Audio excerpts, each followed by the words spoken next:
Pues usted que sigue nuestra transmisión, le damos la más cordial bienvenida. Así que vamos a estudiar la palabra de Dios. Hace un momentito orábamos y el miércoles anterior nos quedamos en Daniel 4:27. Déjeme leer 4:27 y dice así la palabra de Dios. Por tanto, oh rey, acepta mi consejo. Tus pecados redime con justicia y tus iniquidades haciendo misericordia para con los oprimidos, pues tal vez será una prolongación de tu tranquilidad. Este versículo, ¿en dónde está enmarcado? Bueno, después de que Daniel interpreta el sueño que tuvo Nabucodonosor, vemos que Daniel aconseja al rey que redima sus pecados porque la sentencia vendría de parte de Dios. ¿Y esto qué podemos aprender? ¿Qué podemos aprender de esto? Pues que es un consejo que todo hombre debe de escuchar. Romanos 3:23 dice, por cuanto todos pecaron y están destituidos de la gloria de Dios. Entonces el hombre debe de acudir a Jesucristo, que es justicia de Dios. Y si el hombre no se arrepiente y cree en el Evangelio de la gracia, el hombre perecerá. El hombre estará excluido de la presencia de Dios, sufrirá pena de eterna perdición. Así lo dice el Señor. El Señor Jesucristo dice ahí en el Evangelio de Juan, si no creéis que yo soy, en vuestros pecados moriréis. Ahora, regresando a nuestro pasaje, todo parece indicar que aunque Nabucodonosor recibió la interpretación de Daniel con preocupación, pronto se olvidó de ella. Y recuerden, con preocupación porque le dijo, Daniel, no temas, di. Daniel, al entender el sueño, Daniel quizás tuvo temor al decirle al rey que el sueño se trataba de él. Por eso le dijo, que sean para tus enemigos, para los que mal quieren para ti, que sean para ellos, no para ti. Pero Nabucodonosor recibe con preocupación, pero creo que pronto se olvidó de ella y de la exhortación que le había hecho Daniel, redime tus pecados. Pero hay una realidad, y la realidad es que los juicios de Dios siempre llegan. Los juicios de Dios siempre llegan. Y Números 23:19 nos recuerda esto. Porque Números 23:19 nos dice que Dios no es hombre para que mienta, ni hijo de hombre para que se arrepienta. Él dijo y no hará, habló y no lo ejecutará. Acerca de esto hay una advertencia también para todo hombre, porque Nabucodonosor pudo haber pensado, incluso hasta olvidado, lo que Daniel le había interpretado, lo que sucedería. Y yo creo que también hay una advertencia en esto para todo hombre que olvida por qué razón es la paciencia de Dios. Quiero que vean 2 de Pedro capítulo 3. Miren lo que dice este pasaje, 2 de Pedro capítulo 3. Vean de los versículos 1 al 9. Y esa es una advertencia también que hace el apóstol Pedro siendo inspirado por el Espíritu Santo. Dice así, amados, esta es la segunda carta que os escribo. ¿A qué se refiere? A primera de Pedro que ya había escrito, ¿no? Y en ambas despierto con exhortación vuestro limpio entendimiento, para que tengáis memorias de las palabras que antes han sido dichas por los santos profetas y del mandamiento del Señor y Salvador dado por vuestros apóstoles, sabiendo primero esto, que en los postreros días vendrán burladores, andando según sus propias concupiscencias y diciendo, ¿dónde está la promesa de su advenimiento? Porque dirán estos, ¿dónde está la promesa de su advenimiento? Porque desde el día en que los padres durmieron, todas las cosas permanecen así como desde el principio de la creación. Eso es una realidad. ¿Cuántos creyentes a lo largo de los siglos y más en estos últimos tiempos han dicho, Jesucristo viene, Jesucristo viene? Y entonces el hombre tiene que escuchar esta advertencia. Tiene que escuchar esta advertencia. Sin embargo, de acuerdo a estos burladores, dicen, ¿dónde está? ¿No que ya venía? ¿Dónde está? También hay algunos falsos intérpretes de lo que dice la Escritura y también han caído en la burla porque le han puesto fecha y sabemos que no tiene fecha. El Señor Jesús dijo, ni siquiera los ángeles lo saben, o sea, ni yo lo sé, eso solamente lo sabe el Padre. Entonces, dice el versículo 5, estos ignoran voluntariamente que en el tiempo antiguo fueron hechos por la palabra de Dios los cielos y también la tierra, que proviene del agua. ¿Y qué sucedió? Y por el agua subsiste, por lo cual el mundo de entonces pereció abnegado en agua. ¿A qué se refiere? Noé, pregonera de justicia, ¿cuántos años estuvo pregonando de que venía y predicando? Viene un diluvio, viene un diluvio, viene un castigo de parte de Dios. ¿Y qué hacía la gente? Se burlaba de Noé. Creía que Noé estaba loco y sin embargo, de repente vino el diluvio y se los llevó a todos. Versículo 7, pero los cielos y la tierra que existen ahora están reservados por la misma palabra, guardados para el fuego en el día del juicio y de la perdición de los hombres impíos. Mas, oh amados, no ignoréis esto, que para con el Señor un día es como 1000 años y 1000 años como un día. Nosotros entendemos mal lo que es el tiempo en la eternidad, porque en la eternidad el tiempo no existe. En la eternidad el tiempo no existe. Por eso para Dios 1000 años es como un día. Y un día como 1000 años. Y vean el 9. El Señor no retarda su promesa, según algunos la tienen por tardanza, sino que es paciente para con todos, no queriendo que ninguno perezca, sino que todos procedan al arrepentimiento. De la misma manera, aguardó la paciencia de Dios con Nabucodonosor, pues pasó un año entero antes de que la sentencia se cumpliera. Un año en el que Nabucodonosor tuvo la oportunidad de arrepentirse. Un año en el que Dios soportó con paciencia la orgullosa actitud del rey Nabucodonosor. En verdad, qué paciente es Dios. Dios es paciente y dice que su misericordia es más alta que los cielos. Pero por cuanto Nabucodonosor continuó en el pecado de orgullo, entonces Dios trajo el juicio anunciado sobre él. Quiero que vean el capítulo 4, pero vean el versículo 28 y 29.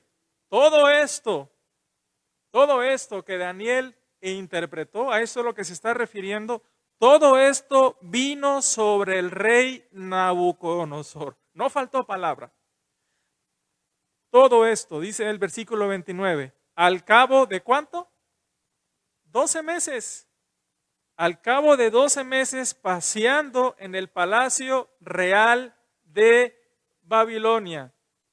Pero vamos a ver cuáles eran los pensamientos del rey cuando todo esto ocurrió y cuando aguardaba la paciencia de Dios.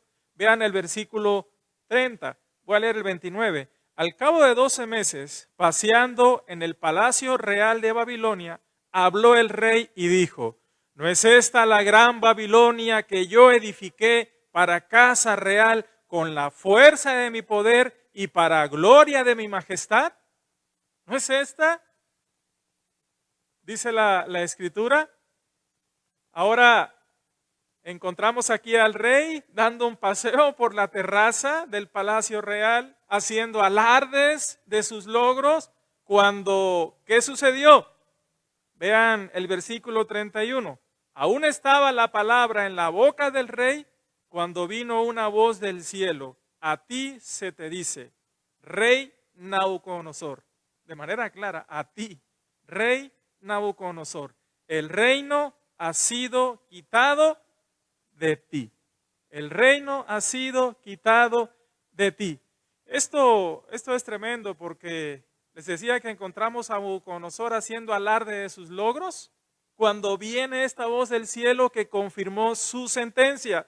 Escuchen esto, desde la caída de Adán, el orgullo humano siempre ha sido su principal problema.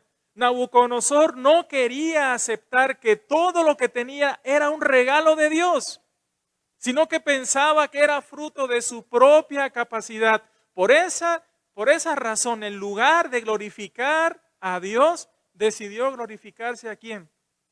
A sí mismo. Pero Dios se dispuso a humillarlo porque Nabucodonosor era un instrumento en las manos de Dios con un propósito, el cual hemos mencionado desde el comienzo del estudio del libro. Nabucodonosor tenía un propósito que cumplir. ¿Qué propósito estaba cumpliendo? Era instrumento en las manos de Dios para disciplinar ¿a quién? A Israel, al pueblo de Israel, porque igual había llegado ya al colmo el pecado de ellos y por eso fueron llevados en cautividad.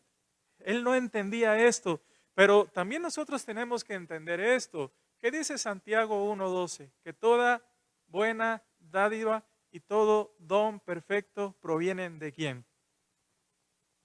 Y hay que entender ese pasaje. Todo lo que como creyentes recibimos viene ¿de quién?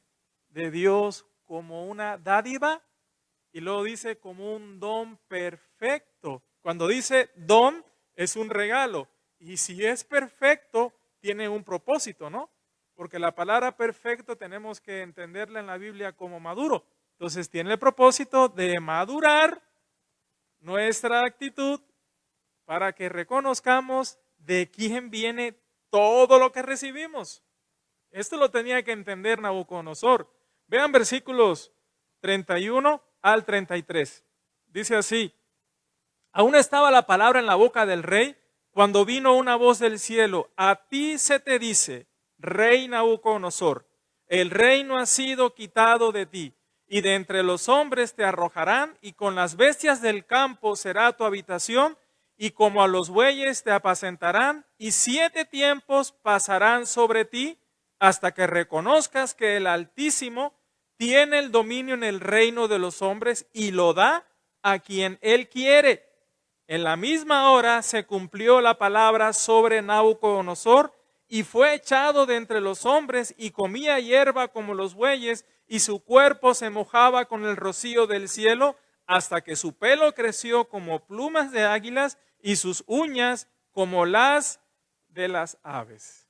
En primer lugar, puesto que él creía que todo funcionaba debido a sus habilidades como rey, entonces, ¿qué iba a suceder? Dios lo iba a separar de las funciones de gobierno y dice la Escritura por 7 tiempos. Esto corresponde a 7 años, después de los cuales descubriría algo maravilloso, que todo seguía igual, aunque durante ese tiempo no habían podido contar con él para nada. Y en segundo lugar, puesto que razonaba y se comportaba como una bestia, entonces Dios iba a hacer que realmente lo fuera una bestia en todos los sentidos. Así que en la misma hora se cumplió la palabra sobre Nabucodonosor.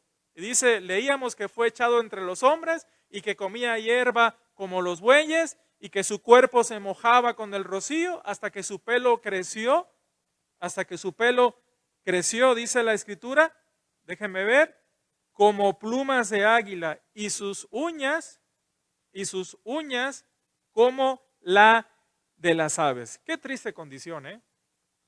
Después del esplendor de este hombre, qué triste condición, pero también qué triste la condición de todo hombre sobre la faz de la tierra. Así como Nabucodonosor, existen hombres hoy día que alimentan su ego con el orgullo y con la soberbia y no quieren reconocer el señorío de Dios. Pero el hombre debe de recordar que su palabra se va a cumplir. La palabra de Dios se va a cumplir. Y quiero que vean dos pasajes. Miren, quieren ver, por ejemplo, Filipenses. El hombre no quiere darle honra y gloria a Dios, pero su palabra se va a cumplir. Vean lo que dice Filipenses 2:11. Por lo cual Dios también le exaltó hasta lo sumo y le dio un nombre que es sobre todo nombre. ¿De quién está hablando?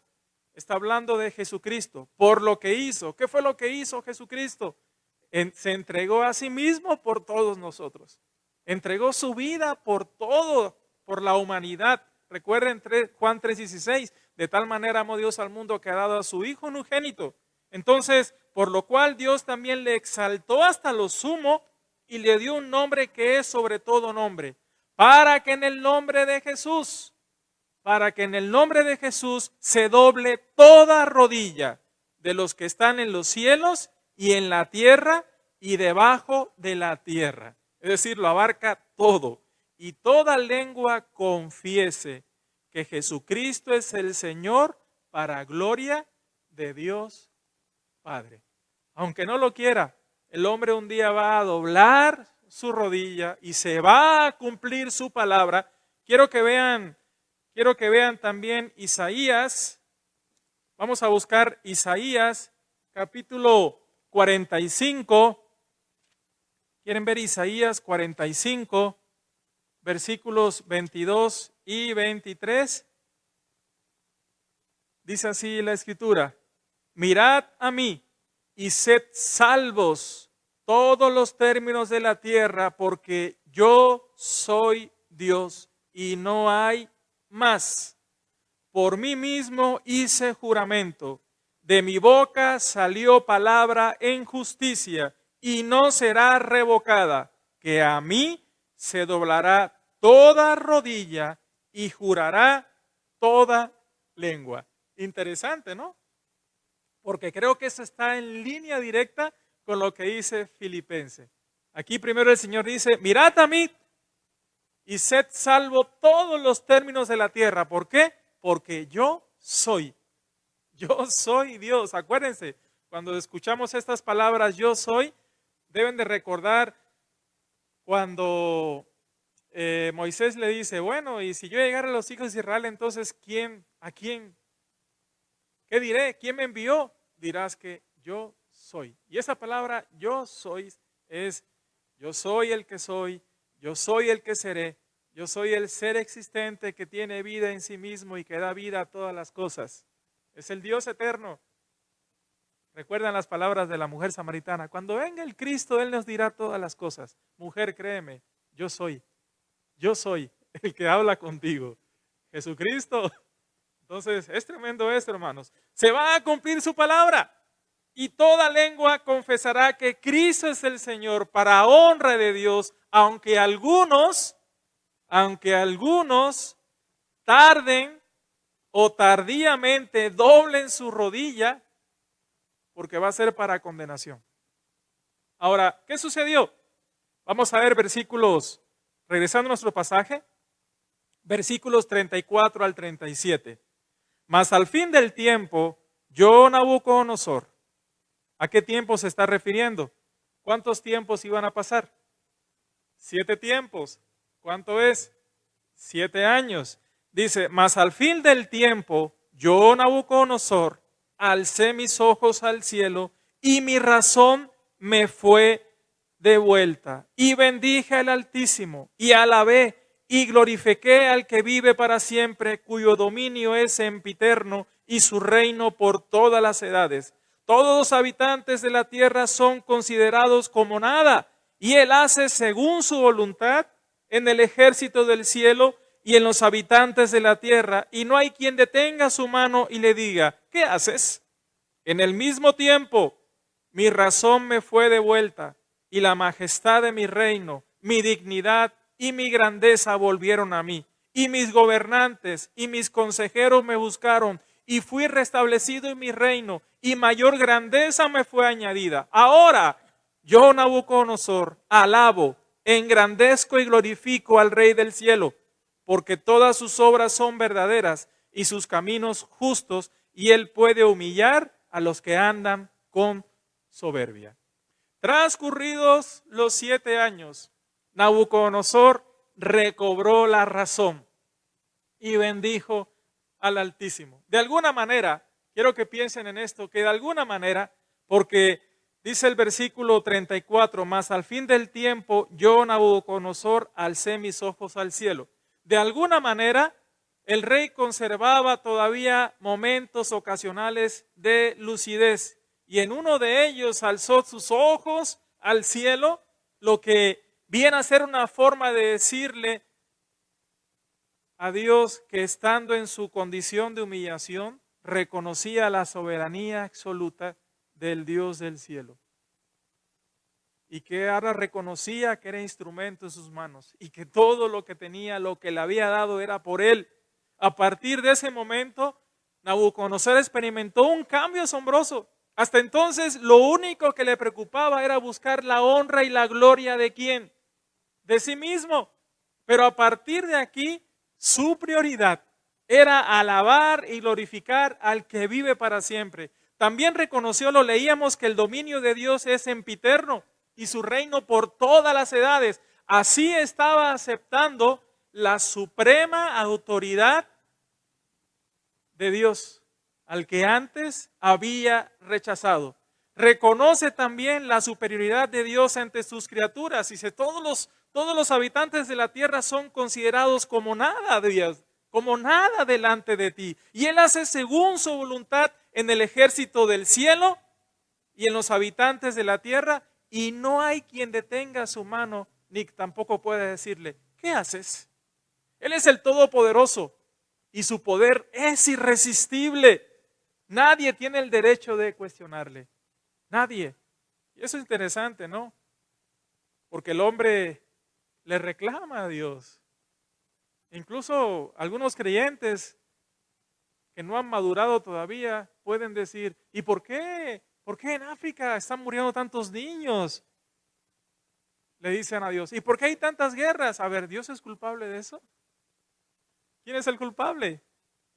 Es el pecado, es el hombre, es el pecado, es el hombre. Qué maravilloso cambio tuvo Nabucodonosor, pero qué triste que tuvo que ser por las malas. Y que tuvo que pasar por estas difíciles circunstancias de ser arrojado literalmente como un animal. Qué difícil que haya sido así. Qué diferente hubiera sido si hubiera sido dócil en las manos de Dios. Una vez que el rey hubo reconocido la soberanía de Dios, dice que le fue devuelta la razón y recuperó su reino. Y eso también era un milagro, porque sin duda habría muchos, de seguro, que se podían haber aprovechado de esta situación para adueñarse de ¿qué? Del trono. Y si se prolongaba el tiempo de su locura, nadie pensaría que iba a volver en sí, lo que llevaría a pensar en la necesidad de buscar un sustituto para él. Sin embargo, porque Dios tiene el control de todo esto, Dios tenía el control de esto, nada de esto ocurrió. Y aquí debo mencionarles algo acerca del pecado y la disciplina. Y el que no cambia lo que Dios se ha propuesto hacer en el hombre. Y hay un ejemplo muy bonito. Ustedes recordarán el ejemplo de Pedro. Hay un momento en que el Señor Jesús hace una evaluación a sus discípulos y les dice, bueno, ¿y la gente? ¿Quién dicen que soy? Bueno, unos dicen que eres Elías, otros que un profeta. Bueno, ¿y ustedes? Y Pedro el impulsivo, pues tú eres el Cristo, el Hijo del Dios viviente. Pero un poquito después vemos a Jesús diciéndole a sus discípulos que tenía que padecer y demás, y Pedro, yo incluso hasta la muerte voy contigo. Ay, Pedro, no cantará el gallo antes de que me niegues 3 veces. ¿Qué sucedió? Pero recuerden primero esto, cuando Pedro hace esa confesión, Jesús le dice, yo también te digo que tú eres Pedro, una piedra, y sobre esta Petra, sobre esta roca, edificaré mi iglesia, y a ti, iglesia, daré las llaves. ¿Sí? ¿Quién tiene las llaves? La iglesia es la que cierra y abre el reino cuando predica el evangelio, porque la comisión fue dada ¿a quién? A la iglesia, no a Pedro. ¿Sí? Es interesante esto porque quiero que recuerden esto porque ahí mismo es el llamado que hace el Señor Jesucristo a Pedro para que pastoreara. Ahí mismo le está llamando a Pedro como pastor y luego después vemos que Pedro lo niega, pero antes Jesús le dice, ¿sabes qué?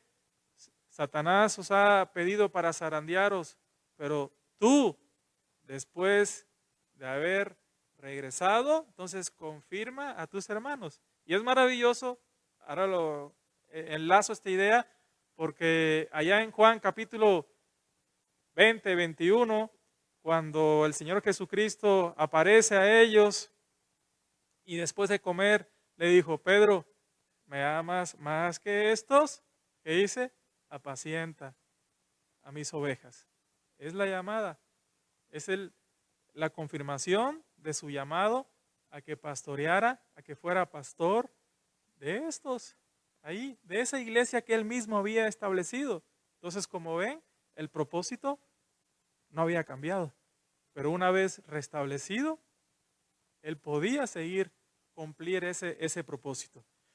Ahora, versículo 37 dice, ahora yo, Nabucodonosor, alabo, engrandezco y glorifico al Rey del cielo, porque todas sus obras son verdaderas y sus caminos justos, y él puede humillar a los que andan con soberbia. Estas son las últimas palabras de Nabucodonosor. Después de esto no vuelve a aparecer en el libro de Daniel, pero por sus palabras, vemos que llegó a someterse personalmente a la autoridad de Dios y a confiar en Él. Porque dice, ahora yo, ¿ahora cuándo? ¿Después de qué? Pues de las circunstancias por las que pasó, ¿no? Que era, Dios quería enseñarle, ahora yo, Nabucodonosor, engrandezco y glorifico al Dios del cielo, porque todas sus obras son verdaderas y sus caminos justos, y Él puede humillar a los que andan con soberbia. Antes sus palabras se referían ¿a qué? Se referían a los dioses, así decía, ¿no? Los dioses cuya morada no es con los hombres. Y ahora está diciendo, ahora yo, Nabucodonosor, engrandezco y glorifico al Rey del cielo. Entonces está en singular, porque reconoció que había un solo Dios. Además, vemos la reverencia, el respeto, la honra, la admiración y la adoración que siente hacia Dios. Incluso reconoce que todos sus caminos son justos. Es decir, admite que cuando lo humilló, lo hizo con justicia. No hay quejas contra Dios por la dura experiencia por la que había tenido que atravesar. Se da cuenta que había sido su soberbia lo que le había llevado a vivir como una bestia. Y no vemos ningún tipo de rebeldía contra Dios. Más bien vemos una posición de humildad y de aceptación. Entonces todo parece indicar que llegó a ser un auténtico creyente. Un auténtico creyente. Hermanos, para terminar, a través de toda la historia de la humanidad, siempre ha habido hombres y mujeres que han tratado de edificar pequeños imperios para su propia gloria. Y eso incluye a los emperadores de todos los tiempos. Acuérdense, los romanos llegaron a un momento que se hicieron a sí mismos ¿qué? Dioses. Había que adorar al emperador como un dios. Los faraones también. Habían que adorarles como un dios. Y esto ha sucedido a lo largo de toda la humanidad. Eso incluye también a los magnates de las grandes corporaciones económicas de nuestros días o incluso a los líderes religiosos que trabajan para establecer grandes y poderosas organizaciones destronando a la cabeza que es el Señor Jesucristo. Y este pasaje que hemos meditado nos advierte del peligro de esforzarnos por engrandecer nuestro propio nombre y no el de Dios. Y eso tiene que ver con el pecado del orgullo.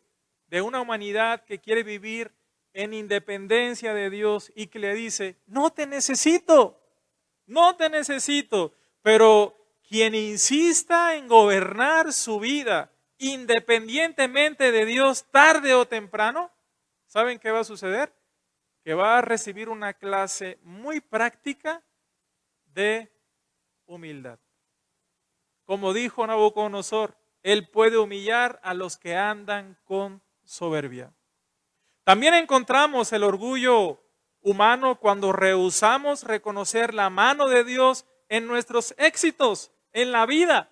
Nabucodonosor admiraba la belleza de sus construcciones y decía, ¿no es esta la gran Babilonia que yo edifiqué con la fuerza de mi poder y con la gloria de mi majestad? Pero esa misma actitud la encontramos en infinidad de actores de cine, en atletas de élite, en arquitectos, en músicos, en escritores, en directores de cine y mucho y mucho y mucho más. Y por no decirlo, en nuestro propio corazón. Porque podríamos decir, sí es cierto, sí, aquel actor. No, también lo encontramos en nuestro propio corazón. Muchos, el hombre desafía constantemente a Dios oponiéndose a su voluntad, a su palabra y rechazándola abiertamente. Pero llegará el día en el que todos ellos tendrán que rendir cuenta ante el Dios Todopoderoso y reconocer como Nabucodonosor que suyo es el dominio sempiterno y que su reino es por todas las edades y que todos los habitantes de la tierra somos como nada y que Él hace según su voluntad en el ejército del cielo y en los habitantes de la tierra y que no hay quien detenga su mano y le diga, ¿qué haces? Lo triste es que es en esta vida cuando tenemos que reconocerles. Si el hombre no le reconoce como lo que es, como el Dios verdadero, como el creador, como el sustentador, como el proveedor, como el salvador, si no lo reconoce en vida, de todos modos, cuando muera un día va a doblar rodilla, pero va a ser para perdición eterna. Por último, vean Salmos capítulo 2.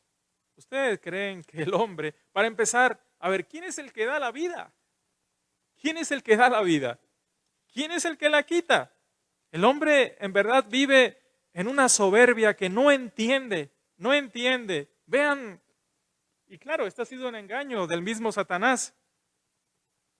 Acuérdense que fue el pecado por el que cayó, el orgullo. Vean Salmos capítulo 2 para terminar. Dice Dios, ¿por qué se amotinan las gentes? ¿Y los pueblos piensan cosas vanas?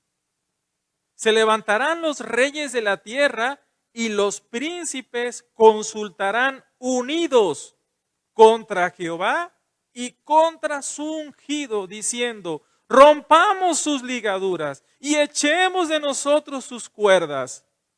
Imagínense, esas cuerdas con las que Dios quiere atraernos a Él, ¿son cuerdas de qué? De amor. Como dice Jeremías, me sedujiste. Son cuerdas de amor. Y esto no solamente es para el hombre incrédulo, esto es también para nosotros como creyentes. ¿Qué dice Jesús en Juan capítulo 15? Permaneced en mí y yo en vosotros. Todo pámpano que en mí permanece, este lleva fruto, porque separados de mí nada podéis hacer. Y podremos ahorita juzgar a Nabucodonosor y podemos juzgar a estos hombres, sí, aquel magnate o aquel, el otro, pero como creyentes a veces somos iguales, porque esas cuerdas que nos están atrayendo a Él, esas cuerdas de amor, a veces nosotros mismos las resistimos y queremos decirle a Dios, déjame, yo tomo mis decisiones. Y Jesús dice, no, separados de mí nada podéis hacer. Pero decimos, no, sí, yo sí puedo tomar decisiones. Claro, Dios nos ha dado el libre albedrío. Pero dice Dios, rompamos, más bien dice el hombre, rompamos sus ligaduras y echemos de nosotros sus cuerdas. Versículo 4, Salmos 2:4. El que mora en los cielos se reirá y el Señor se burlará de ellos. Es decir, Dios va a decir, a ver, ¿no que tú podías? ¿No que podías? Luego hablará a ellos en su furor y los turbará con su ira. Tremendo, ¿verdad? Pero yo he puesto mi rey sobre Sión, mi santo monte. Yo publicaré el decreto. Jehová me ha dicho, mi hijo eres tú. Yo te engendré hoy. Vean, perdón, lo que dice el versículo 12.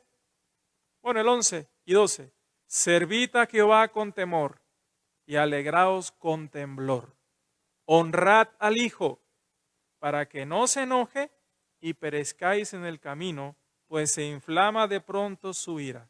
Bienaventurados todos los que en Él confían. ¿Qué podemos aprender de esto, hermanos? Que Dios es soberano y tiene nuestras vidas en sus manos y que como creyentes debemos de reconocer que todo cuanto sucede en nosotros, y digo como creyentes porque desde el momento en que creímos, ¿qué dice Filipenses 1:6? Que Él ha comenzado en nosotros, ¿qué? Una buena obra. Y dice que la perfeccionará, ¿cuándo? Pero aquí es donde hay que entender el griego, hermanos, porque es una acción, es un presente indicativo activo. Y cuando tú ves la palabra en griego, ahí lo que está diciendo es que está continuamente perfeccionándonos. Estamos siendo continuamente perfeccionados. Entonces, es interesante esto, hermanos. Entonces, Dios nos ayude. Dios nos ayude. Gracias por seguir nuestra transmisión y espero que haya sido de bendición el estudio. Vamos a entrar en cosas muy interesantes en el siguiente capítulo. Dios le bendiga. Hasta pronto.